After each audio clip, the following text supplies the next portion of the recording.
Hello, my name is Bob Hammerle. I've been a criminal defense lawyer for over 35 years, practicing in both state and federal court. And on the topic of civility and aggressiveness, can they coexist or should they? I just want to tell a quick story. Years ago, a young man's family came to me and he was accused of selling crack cocaine. The charge was filed in federal court here in Indianapolis. Now, the point of the case is that the amount of cocaine was 50.2 grams, and that was significant because anything over 50 grams carried a penalty of 10 to life in prison, mandatory. Anything under 50 grams carried 5 to 40 years in prison, still significant, but certainly for a 19-year-old, he's still going, the difference was obvious. Well, I expected the U.S. attorney that when I approached them, given the small amount over 50 grams, that they would agree to reduce the charge, avoid litigation, and plead it to the 5 to 40 years, and they told me no, flat no. New policy, Bob, can't do it. And in terms of trying to be civil, my response was, well, wait a minute, it's just this small amount over the limit. And they said, that's too bad, that's the law. Fine. So I waited and pushed the case off a while thinking things might change, and they didn't. And we were approaching trial in about a month. And I went to the U.S. attorney one final time, and she again told me no. So I said, well, then what you're going to have to do is I'm going to have to at least go have the cocaine weighed, or the crack cocaine weighed. And she said, well, wait a minute, that's absurd. And I said, well, you know, your plea offer leaves me no choice but to go to trial. And she looked at me and said, trial, you know you can't win. And I said, no, that's not true. I know I probably won't win. If I plead him guilty as charged, then I know I won't win. But you're not giving me an option. So she said things like, well, that I was being absurd, which I civilly just took and said nothing. And finally I said, look, we're going to have to weigh the cocaine. And you're being obstreperous. Why are you doing this? You know you have a certified lab report of the amount. I said, listen, if I've got to go to trial, I've got to have it weighed in front of me.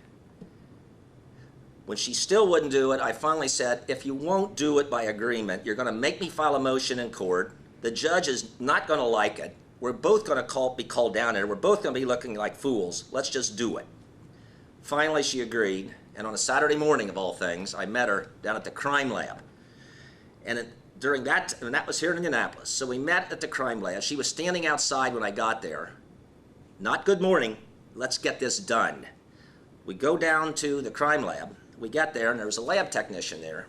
And at that time, you still could smoke anywhere. And on a Saturday morning, the lab tech had his coat on, and he was smoking. So she came down there. Here's the case. Would you get the cocaine? So he comes out with the cocaine, and the little machine was like a microwave oven, small microwave oven. And it printed out to 10 decimal points. So she said, just put it in there and let's get this done. I'm sitting here looking at it, and she puts it in there, and the readout is 49.863, but it was 8642 grams of cocaine. That was the printout. And I'm staring there dumbfounded. The U.S. attorney is speechless. And then 5 seconds later, it reduces to 49.8638. And every 5 seconds, it would go down another 5 or 6 10,000th. It was literally, I've called this case the case of the incredible shrinking crack. This crack cocaine kept shrinking as we watched it. And as I looked speechless, she finally looked at the lab tech and said, my God, what is going on here? And the guy's smoking a cigarette, and he says, I'll tell you, these people mix this stuff with these other ingredients that when you expose them to the air, they evaporate. And she's looking at him, she said, well, then my God, man, get it out of there and put it back in the vault. And as he reached for it, I grabbed his arm like that and said, I don't think so. And he looked at me and I said, by my calculations, if we stay here another 12 hours, I'm going to have an innocent man. I thought that was kind of funny. He laughed, the U.S. attorney didn't. He got his arm, she said, take that out of there. He put the cocaine away in the vault. This was on a Saturday. On Monday, hand-delivered to my office, was a plea offer to crack under 50 grams, where that young man ended up doing 6 years instead of 16 or 18 years.